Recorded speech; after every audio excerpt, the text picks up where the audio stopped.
मला वाटतं आपल्यापैकी ज्यांनी ज्यांनी सोबतीचा करार अनुभवला असेल त्यांना तर पुनःप्रत्ययाचा आनंद झाला असेलच, पण आज सगळी मंडळी जी गझलेच्या प्रेमात पडलेली आहेत त्यांनी हा प्रयोग नक्की अनुभवावा, नक्की. कारण ती ताकद आहे गझलेची आणि ती अशा प्रभावी शब्दातून आपल्याला जेव्हा भेटते तेव्हा आपल्याला थक्क करते, स्तिमित करते. सहज हो आवडेल ना, प्लीज. त्यानंतर मी एक गंभीर प्रश्न विचारते. एवढा नात्यांचा आणि प्रेमांचा विषय चाललाय, मी समीराला म्हटलं की थोडंसं लाईट काही ऐकू का, तुम्हाला आवडेल का सांगा. म्हणजे गझल आणि रुबाया लोकांना एकदम कपाळावर आट्या पडतात. हे कुठं आता व्याकरण सांगायला लागला, आणि आता लहानपणी 8 मार्काचा प्रश्न ऑप्शनला टाकला होता आणि आता परत हा सगळा अभ्यास सुरू. नाही, पण तुला सांगू का, इथे समोर काका बसलेत. मगाशी तू एक शेर जेव्हा वाचलास, ऐकवलास, तेव्हा 3ऱ्या ह्याच्यापर्यंत त्यांचं असं झालं होतं आणि 4थीत जेव्हा ती कलाटणी मिळाली तेव्हा त्यांचा असा त्रास झाला त्यांना की हे कसं सुचलं असेल, हे त्यांच्या चेहऱ्यावर दिसत होतं. त्यामुळे मला वाटतं कुणाला हे जड वाटतंय, कुणाला नाही ना, पण तरी आम्हाला लाईट ऐकायला आवडणारच आहे. लाईट म्हणजे ताई रुबाई ऐकवतो. रुबाई म्हणजे गझलसारखं 2 ओळींच्या ऐवजी 4 ओळींचा बंध असतो. जी टाळी दुसऱ्या ओळीला वाजवायची असते ती 4थ्याला वाजवायच्या, इतकं सोपं आहे.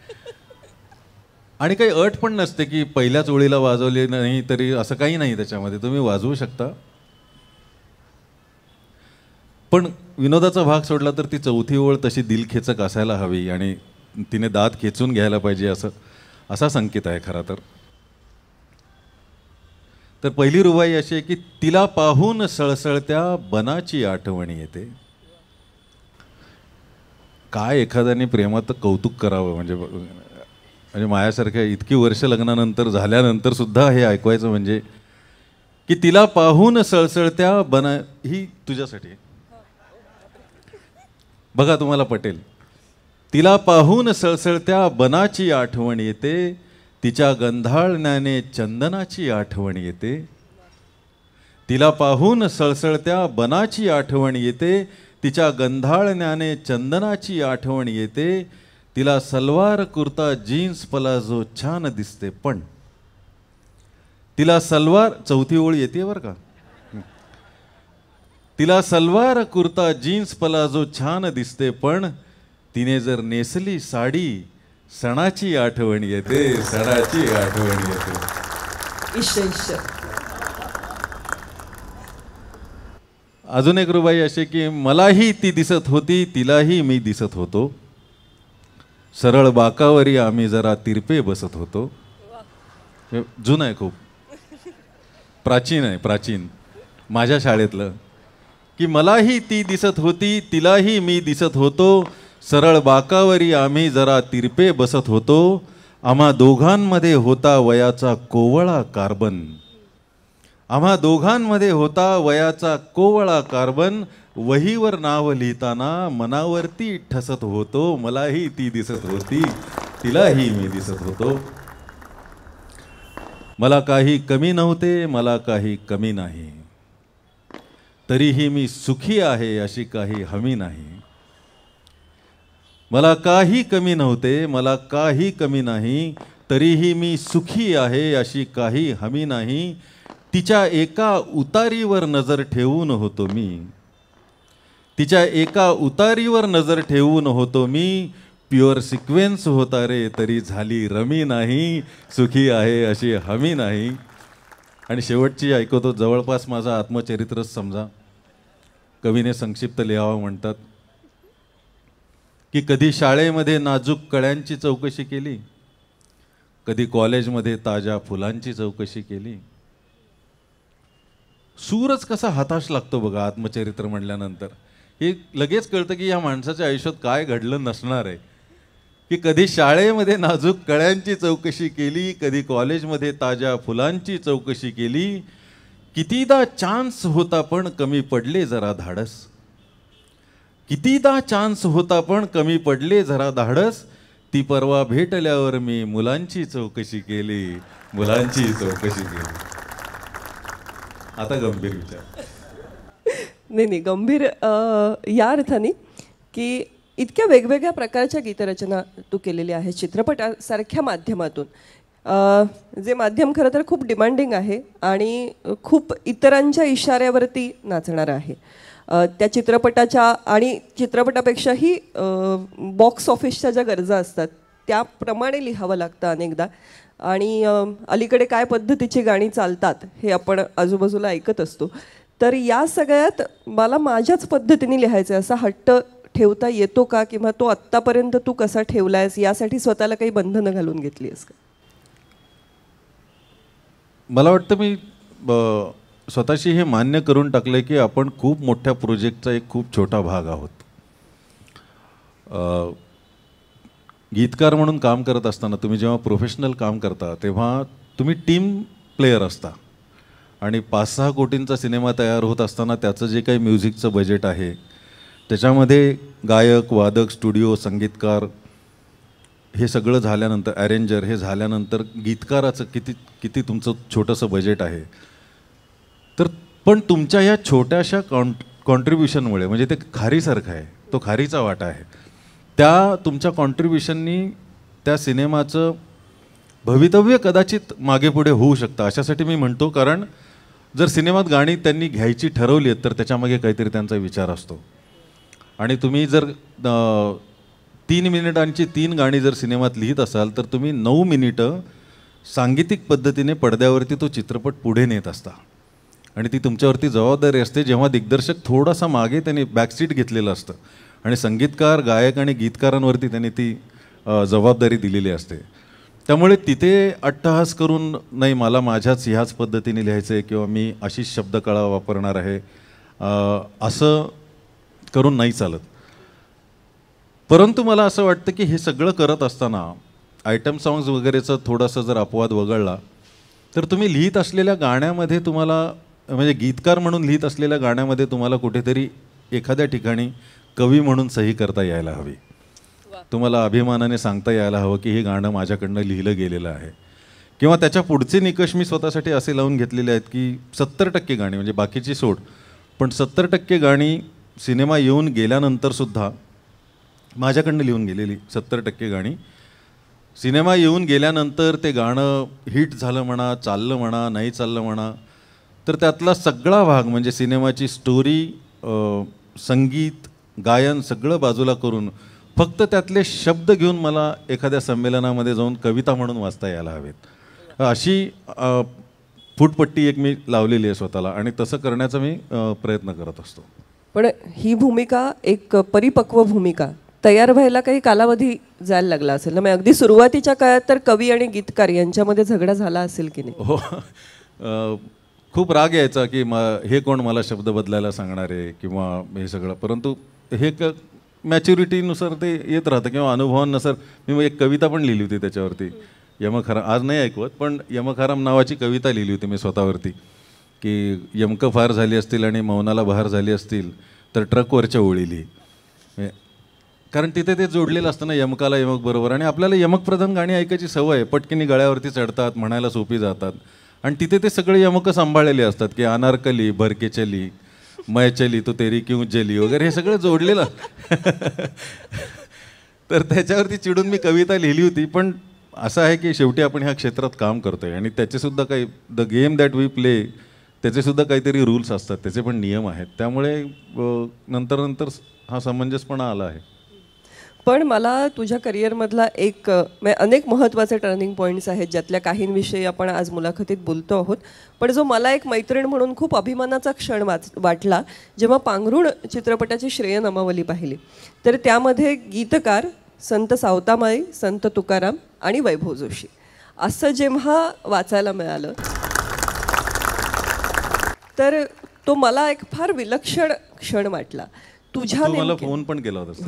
हो. तर ती जी एक भावना आहे की एकतर आपण त्या ईश्वराचा अंश आहोत, ज्ञाने याचा तुकयाचा तोच माझा वंश आहे, हे गदिमांनी म्हटलेलंच आहे, ज्यांच्या नावाचा पुरस्कार तू आता 14 तारखेला स्वीकारणार आहेस.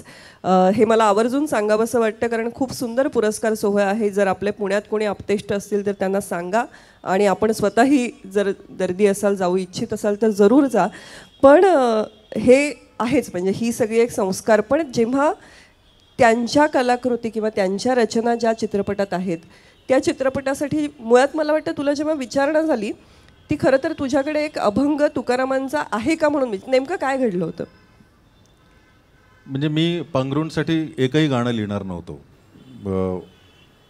संतश्रेष्ठ कविश्रेष्ठ तुकाराम महाराजांची गाणी अभंग त्यात ऑलरेडी घेतलेले होते. सावता महाराजांची गाणी होती आणि आमचा संगीतकार मित्र जो आहे अजित परब, त्याला तुकोबांचा आसक्ती विरक्तीवरचा कुठला तरी एखादा संदर्भ असलेला अभंग हवा होता आणि त्याने मला फोन केला की तुझं वाचन आहे तर तुला काही पटकिनी माहीत असेल तर सांग. आम्ही सगळे जमलो आहोत. महेश मांजरेकर सरांच्या घरी ते जमले होते आणि मला तसं काही आठवलं नाही आणि परंतु त्याने ते विचारल्यामुळे मला असं वाटलं की कसा असला असता तर. आणि त्या धुंदीमध्ये मी ते लिहून काढलं ते सगळं पटकी 10 मिनिटात वगैरे तो अभंग लिहिला मी. इलुसा हा देह किती खोल डोह, स्नेह प्रेम मोह मांदी आळी. आणि मी ते 4-5 चरण त्याला लिहून व्हॉट्सॲपवरती पाठवले आणि तो म्हणाला की आम्हाला खात्री होतीच तुला अभंग त्यांचा आठवणारच तुझा आहे. तर म्हटलं अजिबात नाही, त्यांच्यासारखं कधीही माझ्याकडनं लेखन होणार नाही. परंतु मला त्या बाबतीत जे काही वाटलं ते मी तुला लिहून पाठवले. तुम्हाला असं काही अपेक्षित असेल तर मी त्याच्याशी रिलेटेड पुन्हा त्यांचं लेखन बघून तपासून तुला सांगतो. तर त्यांना तो आवडला आणि त्यांनी तो घेतला आणि मग त्यानंतर उरलेली गाणी मला महेश सरांनी लिहायला सांगितली. तू म्हणतेस तो क्षण असा की मला शक्यतो पडद्यावर माझं नाव बघायला आवडत नाही, खूप भीती वाटते. थिएटरमध्ये माझी गाणी चालू झाली की मी बाहेर पळून जातो आणि मालिकेसाठी गाणं लिहिलं असेल आणि घरात कोणी लावणार असेल तर मी घरातून बाहेर निघून जातो. एकतर होऊन गेलेल्या कामाबद्दलची अनासक्ती हा स्वभाव आहे फक्त आणि सतत अस्वस्थता आणि अजून काय करायचं. आणि दुसरं म्हणजे नाही आवडलं आपल्या एखाद्या जवळच्या माणसाला किंवा अगदी रसिकाला तर काय होईल अशी जी काही भीती प्रत्येक कलाकाराला असते. त्यामुळे मी थांबत नाही.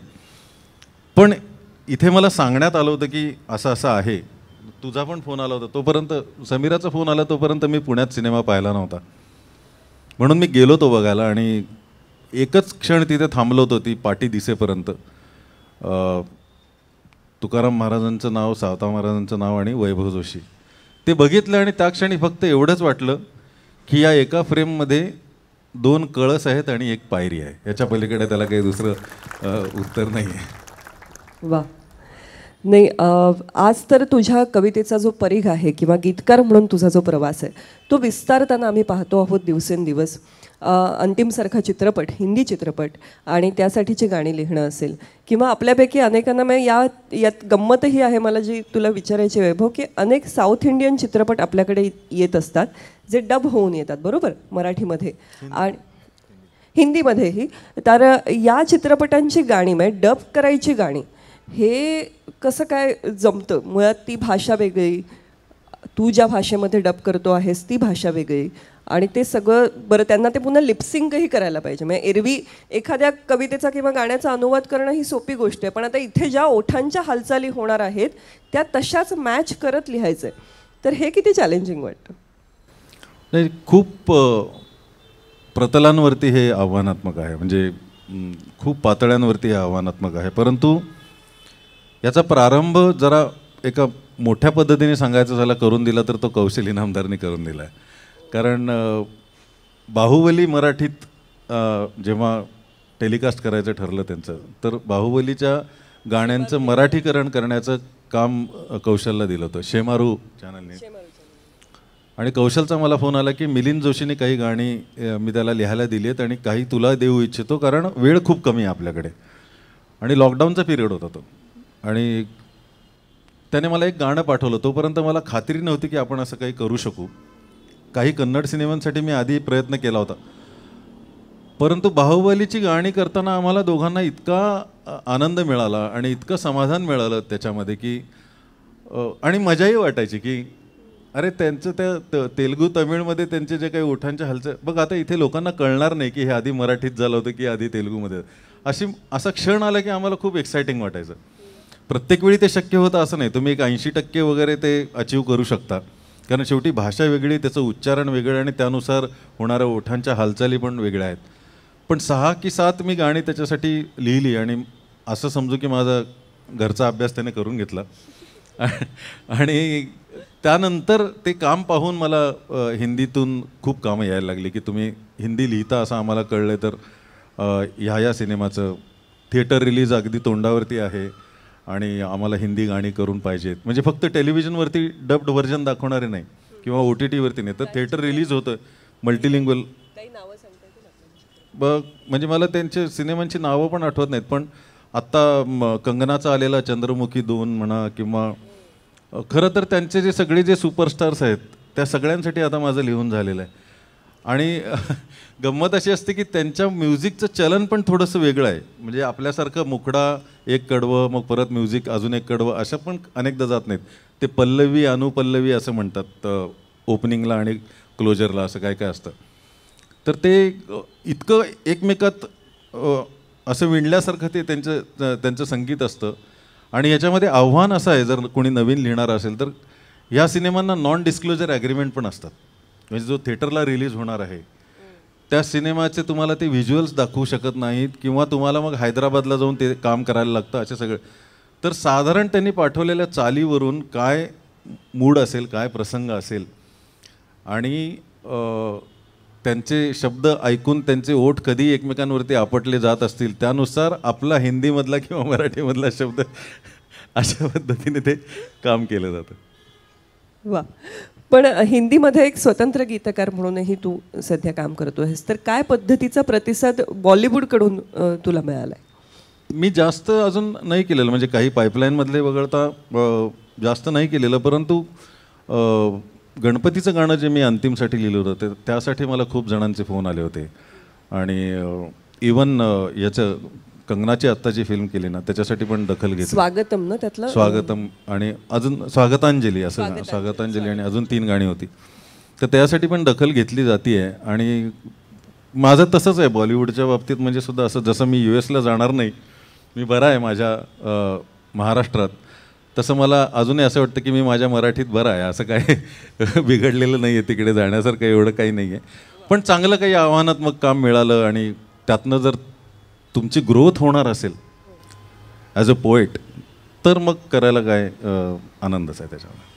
आत्ता अलीकडे एक आणखीन वेगळा प्रयोग तू देवकीताईंबरोबर करतो आहेस. तो म्हणजे अद्वैता नावाचा एक खूप सुंदर प्रस्तुती आपण म्हणूया रंगमंचावरची, जी स्त्री संत कवयित्रींवरती भारतभरातल्या अशी आधारित आहे. आणि पुन्हा ही द्वैभाषिक कलाकृती आहे. मराठीतही ती सादर होते, हिंदीतही सादर होते स्वतंत्ररित्या. म्हणजे मराठीतही अद्वैताचा प्रयोग होतो, हिंदीतही होतो. आणि यामध्ये तू जी काव्यरचना केलेली आहेस त्याचं निवेदनही तू लिहिलेलं आहेस. तर हा सगळा प्रयोग त्याच्याविषयी थोडंसं सांग ना. म्हणजे मुंबईत प्रयोग असेल तेव्हा लोकांना नेमकी कल्पना करता येईल. तो अशासाठी बघायला हवा कार्यक्रम, अशासाठी मी तुम्हाला आग्रहाने बघा म्हणून विनंती करेन की देवकीताईंची एक फार सुंदर संकल्पना समोर आली आणि त्यांना भारतातल्या विविध प्रदेशात विविध काय म्हणूया त्याला कालावधीमध्ये ज्यांनी कार्य केलं अशा संत स्त्रियांवरती, कवयित्रींवरती त्यांना काहीतरी करायचं होतं. आणि याच्यामध्ये काश्मीरची लल्लेश्वरीपासून अंडालपर्यंत साऊथमध्ये असं सगळं त्यांनी, गुजरात, महाराष्ट्र असे सगळे कवयित्री निवडल्या होत्या. त्यासाठी त्यांनी अनेक वर्ष अभ्यास केला त्या संत कवयित्रींचा. आणि मग त्या माझ्याकडे आल्या आणि मला म्हणाले की ह्याचं आपल्याला काय करता येईल. तर मी त्यांना म्हणालो की त्यांच्याच भाषेत जर आपण गायलो तर त्यांनी त्या काळात केलेलं काम किंवा तेव्हाच्या व्यवस्थेविरुद्ध जो त्यांनी उठवलेला आवाज आहे, जो त्यांच्या कवितेतनं जाणवतो, तो सगळा म्हणजे तो दाह त्यांचा जो दिसतो, आणि तेव्हा कसा समाज होता आपला आणि आत्ता कसा अजूनही कसा फार फरक पडलेला नाही आहे, हे सगळं जर पोचवायचं असेल तर आपल्याला त्या एका प्लॅटफॉर्मवरती, एका भाषेच्या कुठल्या तरी प्लॅटफॉर्मवर आणायला लागेल. मग त्या म्हणाल्या कुठल्या याच्यावरती. मी म्हटलं महाराष्ट्रात आपल्या दोघांना ओळखतात तर आपल्याला मराठीत तर आणायला लागेल जर कार्यक्रम सुरू करायचा असेल तर. पण हे काम फक्त महाराष्ट्रात करून उपयोग नाही, हे आपल्याला देशभर पोचवायला लागेल. कारण देशभरातल्या संत कवयित्रींबद्दल आपण बोलतो आहोत, तर आपण मराठी आणि हिंदी अशा 2 भाषांमध्ये ते करूया. पण ते करणं अवघड अशासाठी होतं की ती भाषा आपल्याला माहीत नसते. त्यांचं चरित्र आपल्याकडे जे उपलब्ध आहे त्याच्यावरती आपल्याला त्यांचा अभ्यास करायचा असतो. म्हणजे तेव्हा लिहितानाची त्यांची मनस्थिती काय होती, त्या कुठल्या सगळ्या संत कवयित्री कुठल्या कुठल्या अडचणीतून गेल्या, त्यांच्यावरती काय अन्याय केले गेले, त्यांनी विद्रोह कसा मांडला, कोणाची प्रवृत्ती सौम्य होती, कोण म्हणजे अग्रेसिव्ह कोण होतं त्यातलं, अशा पद्धतीचे अनेक विचार करायला लागतात. आणि त्यांच्या मनस्थितीचा अभ्यास करून तुम्हाला त्यांची कवनं आपल्या राष्ट्रीय भाषेमध्ये आणि मराठीमध्ये आणायची. आणि हे सगळं जोडण्यासाठी पुन्हा त्यांच्या कविता काही वृत्तबद्ध नव्हत्या, मिटर्ड नव्हत्या. पण देवकीताईंना त्यांची प्रत्येक कवयित्रीची 2-2 रचना देवकीताई गाणार पण होत्या. त्यामुळे त्यांच्या कविता वाचून त्याचा अर्थ समजून घेऊन त्याचा मिटर्ड भावानुवाद करून ती गाणी 14 गाणी लिहिणं आणि त्याचवेळी त्यांच्या कवितांबद्दल बोलताना उदाहरण दाखल म्हणून करण्यासाठी आपण त्या भाषांचा अभ्यास करून, त्यांच्या चरित्राचा अभ्यास करून, जीवनीचा अभ्यास करून मग त्याबद्दल भाष्य करणं, त्याबद्दल संहिता लिहिणं आणि त्यावरच्या कविता पण लिहिणं. तर हा सगळा एक उपक्रम आहे, तो त्यांचे विचार देशभरात पोचावेत या एकाच प्रामाणिक भावनेतून केलेला आहे. खूप खर्चिक प्रोजेक्ट आहे तो. आणि एक कार्यक्रमामध्ये 10 संगीतकार असतात, अत्यंत दिग्गज संगीतकार नाही, 10 वादक असतात. आमचा मित्र कमलेश भडकमकरने त्याचं संगीत संयोजन केलेलं आहे. आणि तरीही हा फार असा बौद्धिक किंवा वैचारिक फक्त न होता देवकीताईंच्या गायनाने आणि याच्यामुळे तो चांगल्या मनोरंजक पद्धतीने ह्या संत कवयित्रींचे विचार जे आजच्या सुद्धा व्यवस्थेला लागू पडतील असे आहेत ते सगळं पोहोचवण्याचा हा खर्चिक प्रयत्न आहे. म्हणून जिथे जाईल तिथे मी हे सांगत असतो की तुम्ही अद्वैता नावाचा कार्यक्रम जर तुमच्या आसपास कुठे असेल तर जरूर ऐका कधीतरी. नक्कीच. मला वाटतं की एक प्रत्येक संत कवयित्रीची व्यक्तिरेखा जणू त्या कार्यक्रमातून भेटते आणि त्यामुळे जरी कार्यक्रम सांगीतिक असला तरी आपण एक नाटकच पाहिलं की काय, असा एक खूप नाट्यात्मक अनुभव आणि त्यातले विचार तर अर्थातच अनमोल आहेतच. हे सगळं बोलत असताना मला पुन्हा हे वाटतं की तुझ्या रूपाने किंवा सध्या आपण खूप भाग्यवान आहोत की आत्ता आमच्या मुलांच्या ओठांवरती कवींची गाणी आहेत. म्हणजे आज संदीप खरे आणि वैभव जोशी जेव्हा एकत्र येऊन कवितेविषयीचा कार्यक्रम करतात, 2च कवी मंचावरती असतात आणि तरीही प्रत्येक कार्यक्रम हाऊसफुल असतो. ही इतकी मोठी गोष्ट आहे, इतकी सुंदर गोष्ट आहे आणि त्याला सगळी उपस्थिती ही जास्तीत जास्त तरुणांची असते. त्या हाऊसफुल गर्दीमध्येही तरुणांचं प्रमाण मोठं आहे. किंवा मला तुझ्या काव्यसंग्रहाचंही यासाठी विशेष कौतुक वाटतं. आजपर्यंत 3 काव्यसंग्रह मी वगैरे मला वाटतं 2013मध्ये आला, तेव्हापासून आत्तापर्यंत आता आकडा 10,000 प्रतींच्या पुढे गेला असेल. इतकी विक्रमी संख्येने खपलेला काव्यसंग्रह, लोकांमध्ये लोकप्रिय झालेला. आत्ता नुकतेच म्हणजे तू जवळजवळ 9 वर्षांनी 2 काव्यसंग्रह एकत्र, हाही एक प्रकारचा संयमच आहे. मला वाटतं की इतकी वर्ष थांबणं, पहिल्या काव्यसंग्रहाला इतका उत्तम प्रतिसाद मिळत, संयम नाही भीती. म्हणजे जोपर्यंत तुमची कुठली इमेज नसते, लोकप्रियता वगैरे नसते, तोपर्यंत तुम्हाला जे हवं ते करत असता.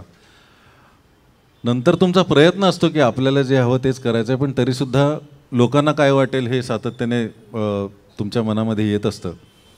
आणि मला वाटतं की एक काव्यसंग्रह काढल्यानंतर माणूस थोडासा बँकरप्ट होतो. म्हणजे आत्तापर्यंतचं लेखन, त्यातले निवड केलेल्या कविता ह्या सगळ्या एका बंदिस्त पुस्तकात गेल्या की माझ्या बाबतीत तरी असं होतं की मला 3-4 महिने पुढे काय लिहायचं आणि कुठल्या वाटेने आपली कविता जाणार आहे हे समजत नाही.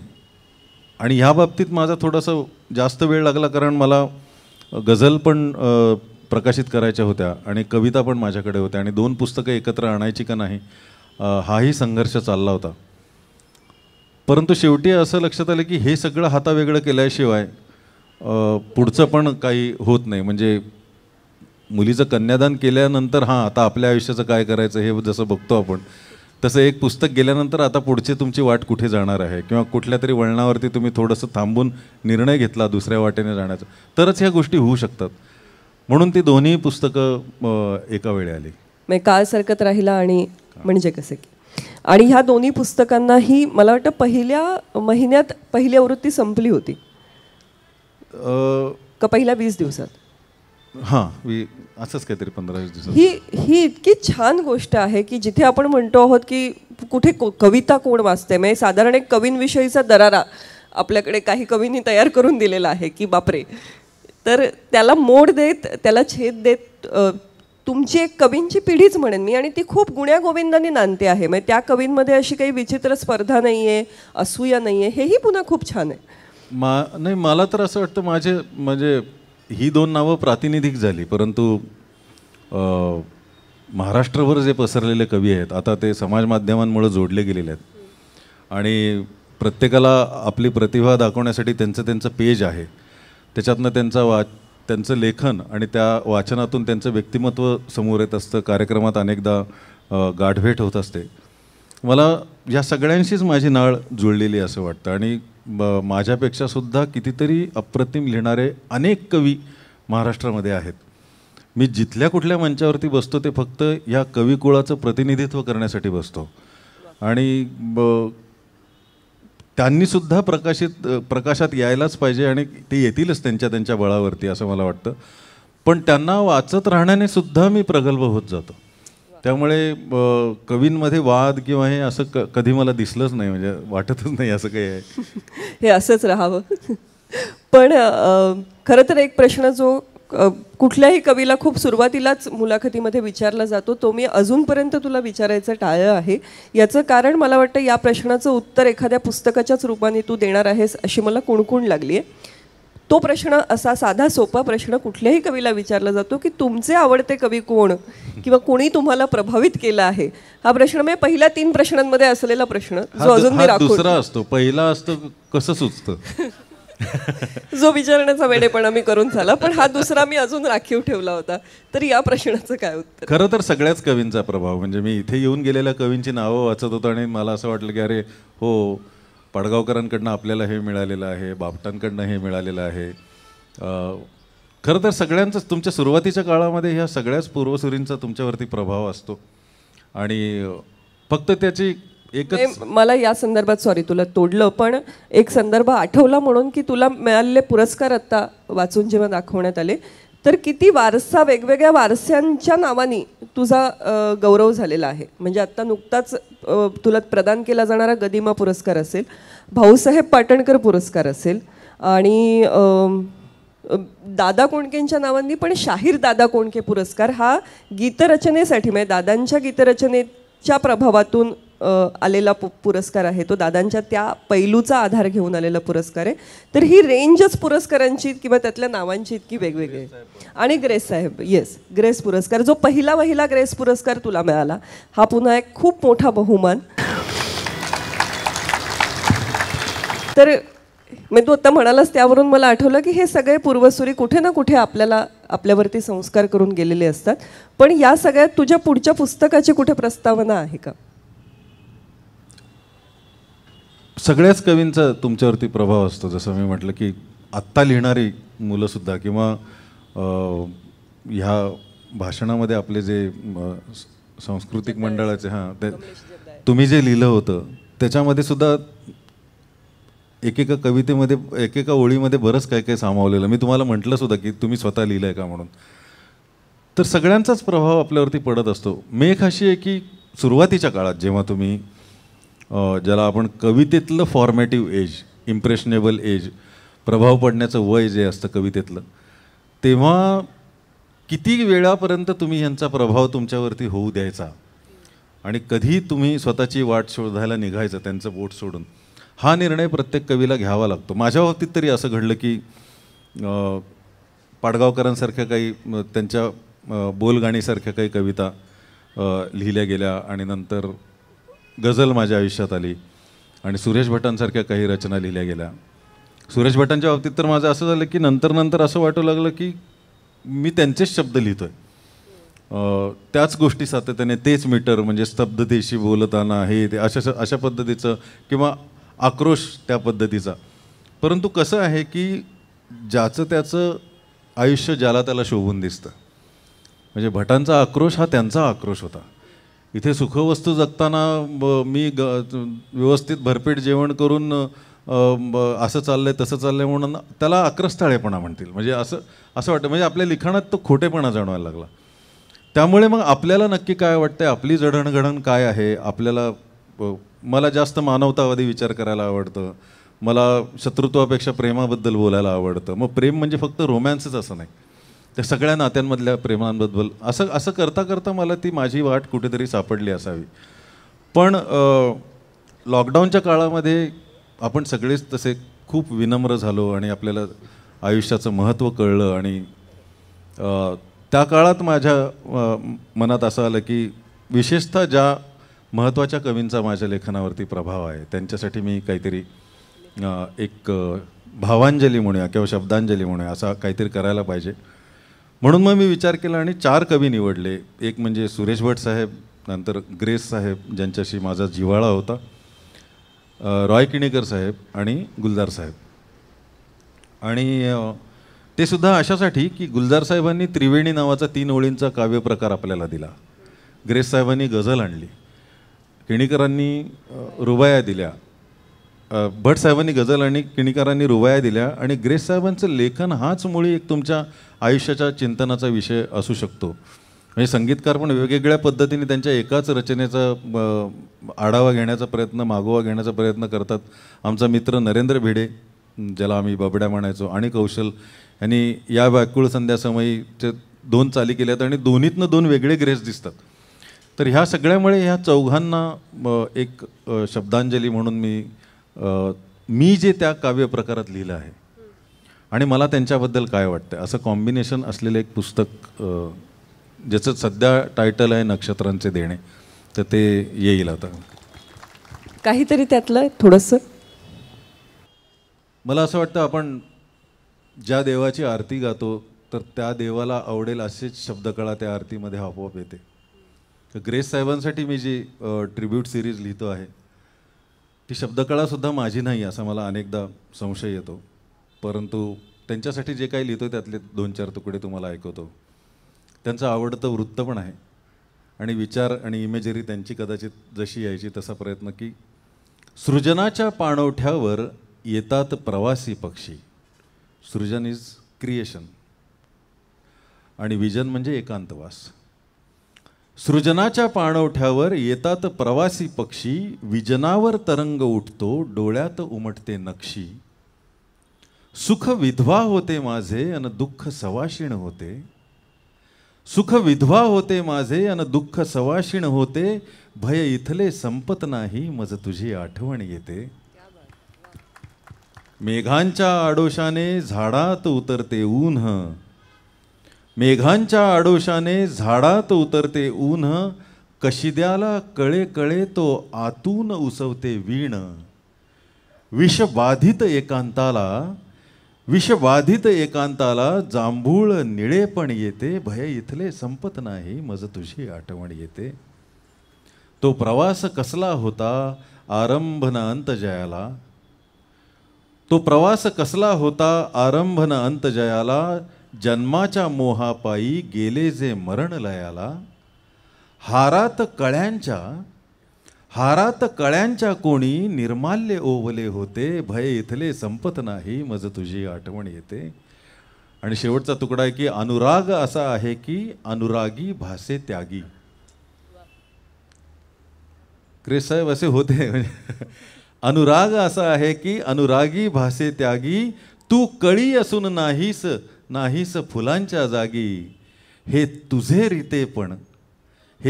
रीते पण माझ्या बहराचे कारण होते. भय इथले संपत नाही मज तुझी आठवण येते. क्या बात आहे. शेवटचा तुकडा प्लीज. अनुराग असा आहे की अनुरागी भासे त्यागी. तू कळी असून नाहीस फुलांच्या जागी. हे तुझे रीते पण माझ्या बहराचे कारण होते. भय इथले संपत नाही मज तुझी आठवण. थँक्यू. मला वाटतं या पुस्तकाचे आम्ही सगळे रसिक इतकी आतुरतेने प्रतीक्षा करू, कारण हे 4ही ही व्यक्तिमत्व ही खूप जवळची आहेत रसिकांच्या आणि त्यांच्याशी तुझं असलेलं नातं असं कवितेतून उलगडत जाणं हे फार सुंदर आहे. आणि खूप छान छान क्षण वैभवच्या कवितेतून गीतातून आपल्या अनुभवाला येतात. मला आठवतं जेव्हा मी वसंतराव हा चित्रपट पाहायला गेले होते, एकतर राष्ट्रीय पुरस्कारांनी सन्मानित झालेला चित्रपट. वसंतराव देशपांडेंच्या गायकीवरती त्यांच्या नातवानी खुद्द त्यांची भूमिका करून सादर केलेला चित्रपट. अतिशय प्रेमाने, कष्टांनी आणि आव्हानांनी तयार झालेला चित्रपट. हे सगळं मनात होतंच, पण तो चित्रपट पाहत असताना चित्रपटाच्या शेवटच्या प्रसंगाकडे जेव्हा आपण येतो, खरं तर आपली परिस्थिती अशी असते कुठलाही चित्रपट पाहत असताना, खास करून हिंदी चित्रपट, की शेवटचा प्रसंग आला की आपल्याला माहिती असतं आता हे शेवटचं आहे, शेवटी काय होणार हेही आपण टाळलेलं असतं आणि आता पार्किंगमधून आपली गाडी कशी काढायची याचे विचार मनात सुरू झालेले असतात. अर्धे लोक उभे राहिलेले असतात, काही लोक त्या एक्झिटच्या बोर्डच्या इथे जाऊन तयारीत असतात की कधी एकदा शेवटची फ्रेम दिसते आणि आम्ही धूम ठोकतो आहोत. या दृश्याची सवय असताना चित्रपटाचा शेवट एका गाण्याने होतो आहे आणि ते गाणं ऐकण्यासाठी लोक, एकही माणूस चित्रपटगृहातला उभा राहिलेला नाही. संपूर्ण गाणं होईपर्यंत लोक बसून आहेत आणि गाण्याच्या शेवटी उभं राहून स्टँडिंग ओवेशन दिल्याशिवाय चित्रपटगृहातून लोक जात नाहीत. हे दृश्य मी स्वतः अनुभवलं आणि माझी खात्री आहे ज्यांनी ज्यांनी थिएटरमध्ये जाऊन हा चित्रपट पाहिला असेल त्यांनी ते अनुभवलं असेल. खरं तर त्या चित्रपटाविषयीच खूप आतून बोलावंसं वाटावं. इतका सुंदर चित्रपट आहे, इतका प्रभावी चित्रपट आहे. उगीच काही त्याला राष्ट्रीय पुरस्कार मिळालेला नाही. It was well deserved for that movie. पण त्यातल्या ज्या गाण्याविषयी मी आता बोलते आहे, कैवल्य गान, हे गाणं काहीतरी दैवी आहे असंच वाटतं. त्याशिवाय ते तो प्रभाव थिएटरमध्ये निर्माण करत नाही आणि ते ज्या पद्धतीने लोकप्रिय झालं आहे, म्हणजे सध्याच्या काळात प्रेमगीत लोकप्रिय होणं आपण समजू शकतो किंवा इतर, पण एखाद्या कलावंताचा आयुष्याचं सार सांगणारं गाणं सगळ्यांना इतकं आपलंसं वाटतं, इतकं आवडतं, इतकं भावतं. तर ते मुळात तयार कसं झालं, ते करतानाची तुझी कल्पना काय होती आणि काय पद्धतीने हे गाणं साकार झालं? मी सुरुवातीला म्हणालो तसं काही काम आपण केलं आहे असं म्हणावीत आणि काही कामं आपल्याकडनं होऊन गेलीत. त्यापैकी हे काही चित्रपट आणि हे काही पिलर्स आहेत माझ्या आयुष्यामध्ये. ह्याच्यामागे काहीतरी दैवी संकेतच असणार असं मला वाटतं. नाहीतर म्हणजे खरं तर सोलापूरला आमच्या घरी वसंतराव हे केवढं मोठं दैवत होतं हे मला माहिती आहे. म्हणजे मी परवा एका कार्यक्रमात, भारतीताई तुम्ही होतात, मी म्हणालो की माझ्या वडिलांना ह्याची सगळ्याची आवड होती आणि घरामध्ये अभिषेकी बुवा, वसंतराव, अण्णा यांच्या तसबिरी लावलेल्या असल्यामुळे आमच्या साध्या घराचा गाभारा होऊन गेला होता. आणि ते त्या सगळ्या वातावरणात वाढलेला मी आणि कसा बसा भरकटत पुण्यात आलो आणि नंतर काय काय झालं हे सगळं कवितेच्या वाटेवर चालू लागलो. तर हे लहानपणापासून आराध्य असलेल्या दैवतांचं काहीतरी आपल्याला करायला मिळावं हे म्हणजे अक्षरशः हा आशीर्वाद आहे. आणि मी जाणून होतो की असा चित्रपट होतो आहे, कारण तो बरीच वर्ष होत होता. सुरुवातीला त्याच्या स्क्रीन प्ले रायटिंगमध्ये मी इन्वॉल्ड होतो आणि आम्ही खूप चर्चा केली होती, निपुण आणि दिग्दर्शक निपुण धर्माधिकारी आणि राहुल वगैरे असं. आणि नंतर तो सिनेमा त्यांनी दुसऱ्या पद्धतीने पुढे न्यायचा ठरवला आणि मला कानावर येत होतं की असा सिनेमा येतोय. आणि कयास असा होता, गीतकाराचं असं होतं की एखादं चांगलं प्रोजेक्ट बनतंय म्हटल्यानंतर पहिल्यांदा त्याचा विचार होतो की ह्यातली गाणी कोण लिहित आहे. आणि आत्तासुद्धा म्हणजे धर्मवीर 2 होतं आहे, हो का, मग पुन्हा जुनीच टीम असेल का की आणखी कोणाला बोलवतील किंवा असे अनेक प्रश्न पडतात. मानवी स्वभाव आहे. आणि दुसरीकडे मी स्वतःला समजावत होतो की हे बघ, गायकाच्या आयुष्यावरचा सिनेमा आहे आणि वसंतरावांनी एवढी गाणी गाऊन ठेवलेत, त्यामुळे ह्याच्यात नवीन काही नसणार आहे, तू अजिबात काळजी करू नको, तुला आलं नाही म्हणजे कोणालाही गेलेलं नाही ते गाणं अजून. ह्या विचारात मी होतो. तेव्हा मला राहुलचा फोन आला की वैभव मला एक गाणं करायचं आहे. तर मी म्हणालो हो करूया, काय करायचं आहे सांग. तो म्हणाले की वसंतरावांची तब्येत जेव्हा खालावली आणि त्यांना हार्ट अटॅक येऊन गेला आणि भाई त्यांच्याबरोबर असायचे सातत्याने आणि त्यांचा भरतनाट्याला कार्यक्रम खूप आधी ठरलेला होता हे सगळं घडायच्या आधी. तर डॉक्टरांनी सांगितलं की जाऊन गायचं वगैरे काही नाही आणि तुम्ही ज्या पद्धतीने ज्या तब्येतीने गाता तर ते तर शक्यच नाही आहे. आणि वसंतराव म्हणाले की मी जाऊन गाणार. आणि भाई काकांनी डॉक्टरांना समजावलं की तो गेला नाही तर इथे जाईल, त्यापेक्षा त्याला तिथे गायला घेऊन जातो मी आणि मी काळजी घेतो, मी तुम्हाला शब्द देतो, असं त्यांनी सांगितलं होतं. परंतु त्या दिवशी झालं असं की ऐन उमेदीतले झाकीरजींचं त्याच्यामध्ये सोलो तबलावादन होतं आणि 1.5 तास त्यांनी अप्रतिम तबलावादन केलं. आणि असं राहुलकडे लिहिलेलं आहे की पुलं म्हणाले की ह्याच्यानंतर वसंत तू गाऊ नकोस, पण वसंतराव म्हणाले इथपर्यंत आलं तर मी गाईन, स्टेजवर काय माझं झालं तर बघू आपण. आणि त्यानंतर जेव्हा अजिबात त्या व्यक्तीकडनं अपेक्षा नव्हती, त्यांनी मैफल अशी काय रंगवली की ज्याचं नाव ते, जी त्यांच्या आयुष्यातली शेवटची मैफल, हाच सिनेमातला शेवटचा प्रसंग, इथलं गाणं मला तू लिहून दे असं राहुल मला म्हणाला. आणि मी त्याला म्हटलं की अरे मग तू बिंदिया ले गई घे किंवा वसंतरावांचे कितीतरी गाणे आहेत, वाटेवर काटे जे समर्पक जाईल ते कर, ते लाव गाणं तिथे. तो म्हटला नाही, मला वसंतराव दिसतील असं गाणं पाहिजे. आणि मी त्याला हो म्हणालो आणि नंतर मला त्या जबाबदारीची जाणीव झाली. आणि माझी जी एक पद्धत आहे ती, मी पुण्यात नदीकाठी चालायला जातो अशा वेळी, आणि तिथे मला तो पहिल्यांदा ज्यानंतर माणूस कधीही गायला नाही आणि गाणं ज्याचं आयुष्य आहे, म्हणजे त्यांचं खरं आयुष्य तिथेच संपलं त्या मैफिलीबरोबरच त्या दिवशी. तर अशा माणसाचं शेवटचं गाणं म्हणजे काय असेल, शेवटचं म्हणजे अंतिमाचं गाणं म्हणजे कुठलं, म्हणजे मृत्यूची हाक असेल का ती, आणि मग ते मोक्षाचं गाणं असेल का, मोक्ष म्हणजे ते कैवल्य गान असेल का, ह्या शब्दापर्यंत मी येऊन पोचलो. आणि त्यानंतर ते गाणं लिहिलं गेलं. कैवल्यगान हा शब्द सुचल्यानंतर पुढे थोडंसं सोपं झालं, परंतु तो शब्द येणं, मला असं वाटतं की त्यांच्याबद्दल जे काही आत्तापर्यंत सांगितलं गेलं होतं वसंतरावांबद्दल, त्या सगळ्याला पूर्णविराम देण्यासाठी त्यांना जे गाणं हवं होतं ते त्यांनी माझ्याकडनं लिहून घेतलं. हे गाणं मी लिहिलेलं नाही आहे असंच मी जाहीर करतो, कारण हे आता पुन्हा विचार करून मागे जाऊन पुन्हा असं काही करता येईल असं वाटत नाही. तर ते कविता ऐकवतो मी तुम्हाला की कंठात आर्त ओळी, डोळ्यात प्राण आले. शेवटचा क्षण, कंठात आर्त ओळी, डोळ्यात प्राण आले, आता समेवरी हे कैवल्य गाणं आले. फक्त गाणं नाही तर गायकाचं आयुष्यच समेवर आलं.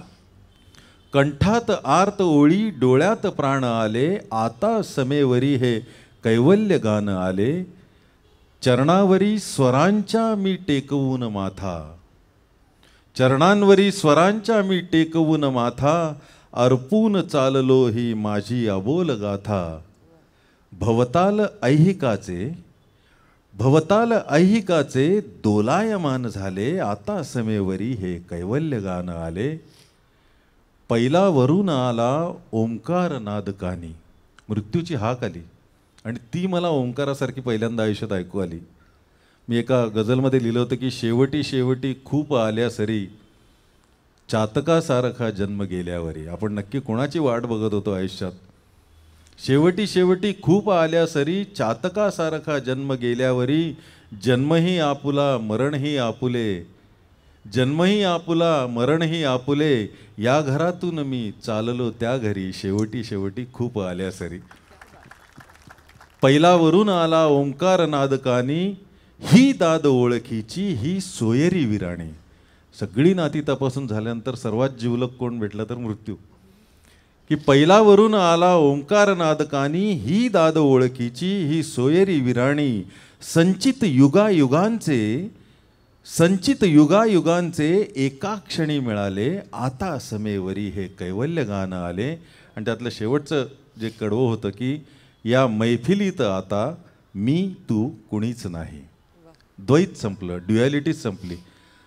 ती मैफल आयुष्याची असो किंवा शेवटची असो, या मैफिलीत आता मी तू कुणीच नाही. घेरे सुखात घेरे घे ईश्वरा तिहाई. साथीदार जो वाजवणारा असतो तबल्यावरती, ते तिहाई वाजवतात आणि तिथे शक्यतो गाणं किंवा मैफिल संपते. तर ते असं म्हणतात की ईश्वरा तूच ती तिहाई घे शेवटची माझ्या आयुष्यातली. या मैफिलीत आता मी तू कुणीच नाही. घेरे सुखात घेरे घे ईश्वरा तिहाई. लयताल सूर सारे शून्यात एक झाले, आता समेवरी हे कैवल्य गाणं आले. आता समेवरी हे कैवल्य गाणं आले.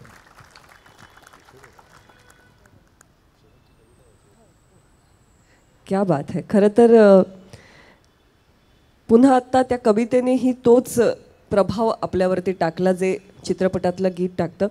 आणि इतक्या गोष्टी वैभवला विचारण्यासारख्या आहेत. खरं तर आपण फक्त त्याच्या कवितेविषयी आणि गीतांविषयी बोललो आहोत, पण गद्य लिखाणही तू पुष्कळ स्वरूपाचं केलं आहेस.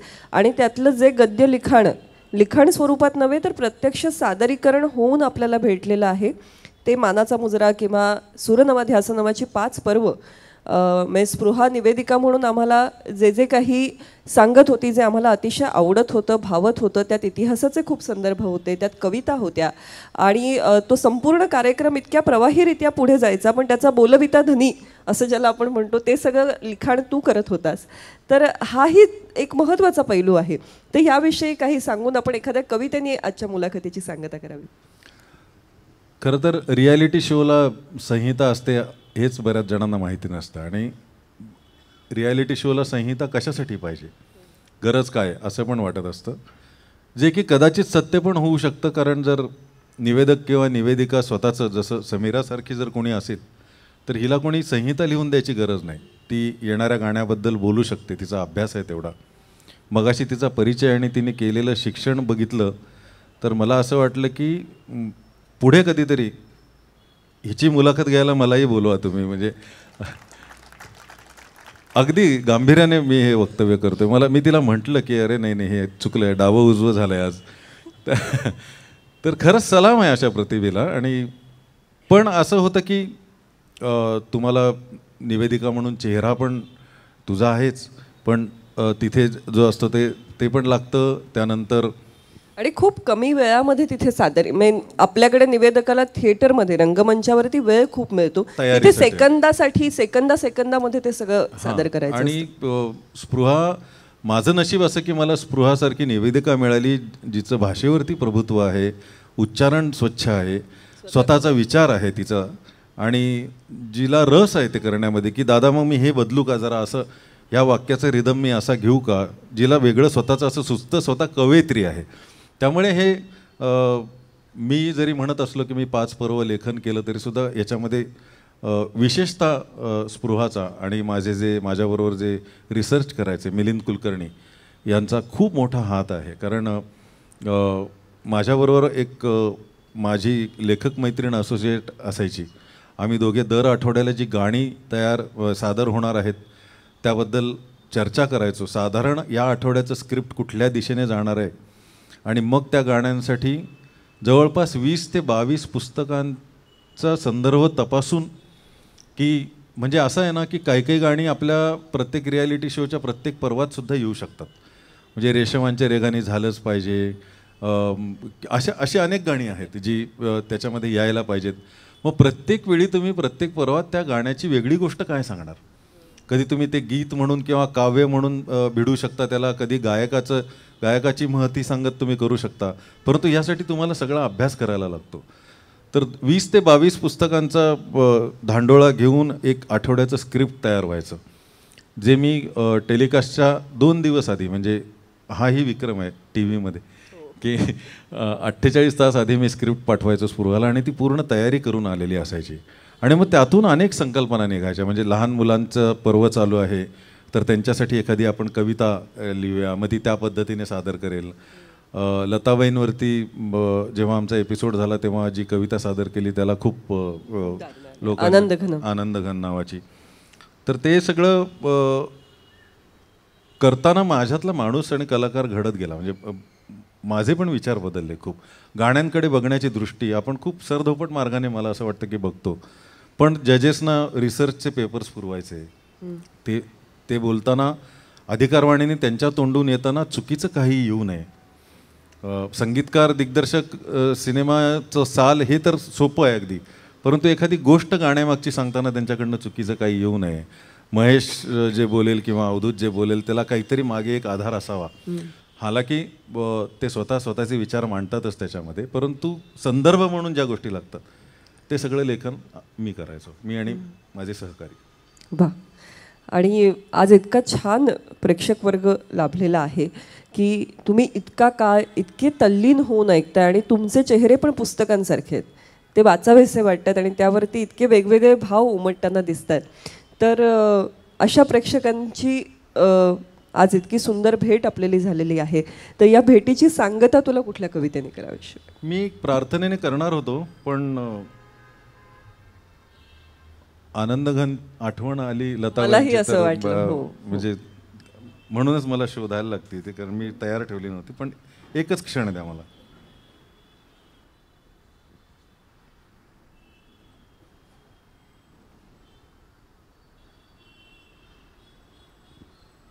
दीदींचं आणि आपल्या मंडळाचं जे नातं माझ्या कानावरती आलं, तोही संदर्भ मगाशी तो फोटो बघून पण मला हे झालं. मनात जागा झाला. कारण या ठिकाणी या व्याख्यानमालेच्या अगदी सुरुवातीच्या काळामध्ये शिवशाहीर बाबासाहेब पुरंदरे यांनी सलग काही दिवस शिवचरित्र या ठिकाणी सादर केलं. हे ऐकण्याचा मान मिळालेले अनेक भाग्यशाली या ठिकाणी रसिक श्रोता असतील, आणि त्यावेळेस त्या कार्यक्रमाचा साक्षी होण्यासाठी म्हणून साक्षात लता दीदी समोर येऊन बसल्या होत्या. तर हा किती भाग्याचा क्षण असेल संस्थेसाठी. कारण मला त्यांच्याकडे पाहताना ना नेहमी वैभव असं वाटतं की जेव्हा जेव्हा त्यांची छबी डोळ्यासमोर येते, सगळ्यात पहिल्यांदा दिसतो तो शुभ्र रंग त्यांच्या साडीचा. आणि तो मला वाटतं केवळ त्यांच्या पेहरावाचा रंग नव्हता, त्यांच्या स्वराचाही रंग होता. कारण लहानपणी बघा आपण एक सायंटिफिक प्रयोग करायचो, वैज्ञानिक एक प्रयोग करायचो की एक 7 रंगांचं इंद्रधनुष्य किंवा एक चक्र असायचं 7 रंगांचं, आणि ते जोरात फिरवलं की पांढरा रंग दिसायचा. मला वाटतं तसं 7 सुरांचं चक्र जोरात जेव्हा ईश्वरांनी फिरवलं असेल तेव्हा लता दीदींचा जन्म झाला असेल. तर तो जो एक, कारण तो शुभ्रतेचा, प्युरिटीचा तो रंग आहे, पावित्र्याचा रंग आहे. इतक्या वेगवेगळ्या प्रकारची वर्सटाईल गाणी गाऊन सुद्धा, म्हणजे लावणीपासून अभंगापासून त्यांच्या अंगाई गीताने प्रत्येक मूल आपल्यातलं झोपलेलं आहे.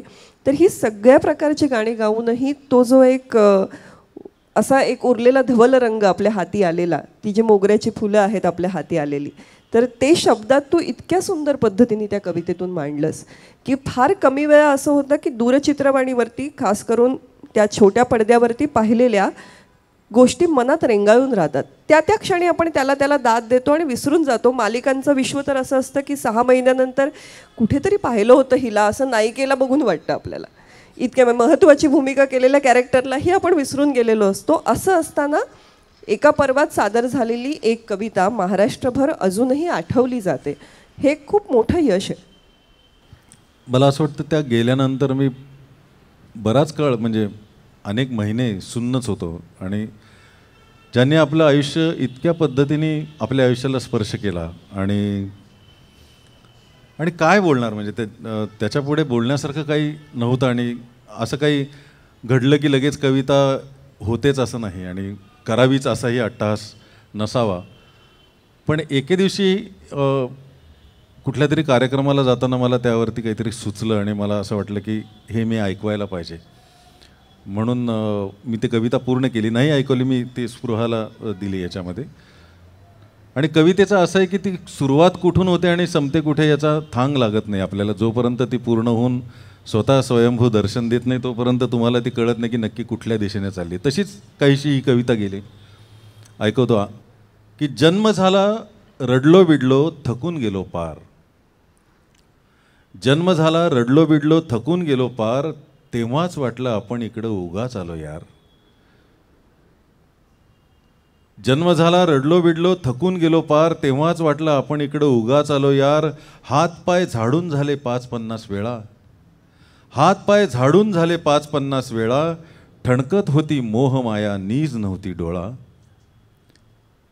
त्याच वेळी कुठून तरी कानी आले सूर. त्याच वेळी कुठून तरी कानी आले सूर, आणि लक्ष योनी प्रवासाचा क्षीण झाला दूर. नीज माझ्या नंदलाला नंदलाला रे. नीज माझ्या नंदलाला नंदलाला रे. अंतरीचा गलबला बघ बंद झाला रे. त्या क्षणापासून अगदी आत्ताचा हा क्षण, त्या क्षणापासून अगदी आत्ताचा हा क्षण मनावरती बरसत असतो आनंदाचा घन. आनंदाचा घन त्याची अमृताची वाणी. आनंदाचा घन त्याची अमृताची वाणी. सुख दुःख सोहळ्याची साक्षीदार गाणी. एक आवाज ज्याने केल्या सौम्य साऱ्या झळा. एक आवाज जाने केल्या सौम्य साऱ्या झळा, गळ्या सवे फुलविला पामरांचा मळा. कोण जाणे कधी काळी पुण्य केलं किती, कोण जाणे कधी काळी पुण्य केलं किती, डोळ्यान देखत प्रकटली साक्षात सरस्वती.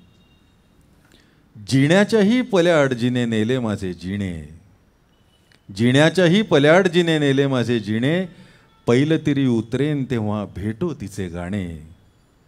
ब्रह्मांडात घुमतो म्हणे आता शुभ्र स्वर, ब्रह्मांडात घुमतो म्हणे आता शुभ्र स्वर, तो स्वर ज्याचं नाव लता मंगेशकर, तो स्वर ज्याचं नाव लता मंगेशकर.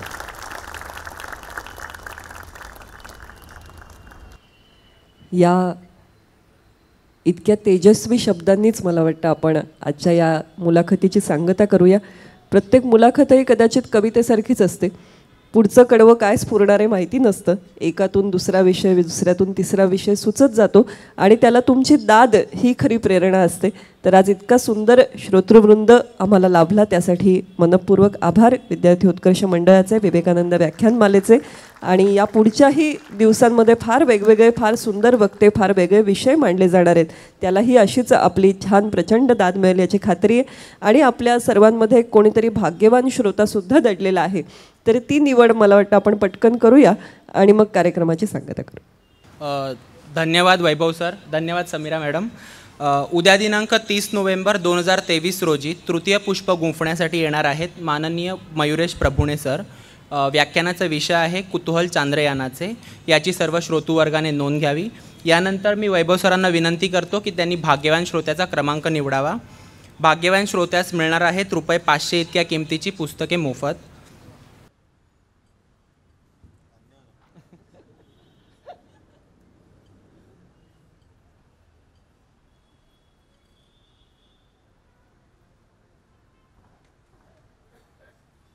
क्रमांक आहे 279, 279. भाग्यवान श्रोत्याने आपले प्रमाणपत्र घेण्यासाठी मान्यवर कक्षात यावे. यानंतर होईल संपूर्ण वंदे मातरम. वंदे मातरम, वंदे मातरम. सुजलां सुफलां मलयज शीतलां, शस्य श्यामलां मातरं वन्दे मातरं. शुभ्रजोत्स्ना पुलकितयामिनीं, फुल्लकुसुमिता द्रुमदलशोभिनीं, सुहासिनीं सुमधुरभाषिणीं, सुखदां वरदां मातरं वन्दे मातरं. कोटि कोटि कंठ कलकल निनाद कराले, कोटि कोटि भुजैर्धुत खर करवाले. अबला केनमा एतबले, बहुबलधारिणीं नमामि तारिणीं, रिपुदलवारिणीं मातरं वन्दे मातरं. तुम्ही विद्या तुम्ही धर्म, तुम्ही हृदि तुम्ही मर्म, त्वं हि प्राणा शरीरे बाहुते तुम्ही मा शक्ति, हृदये तुम्ही मा भक्ति. तो मारै प्रतिमा गडी मंदिरे, मंदिरे मातरं वन्दे मातरं. त्वं हि दुर्गा दशप्रहरणधारिणी, कमला कमलदलविहारिणी, वाणी विद्यादायिनी. नमामि त्वां नमामि कमलाम् अमलाम्, अतुलां सुजलां सुफलां मातरं वन्दे मातरं. श्यामलां सरलां सुस्मितां भूषितां, धरणीं भरणीं मातरं वन्दे मातरं वन्दे मातरं. भारत माता की, वंदे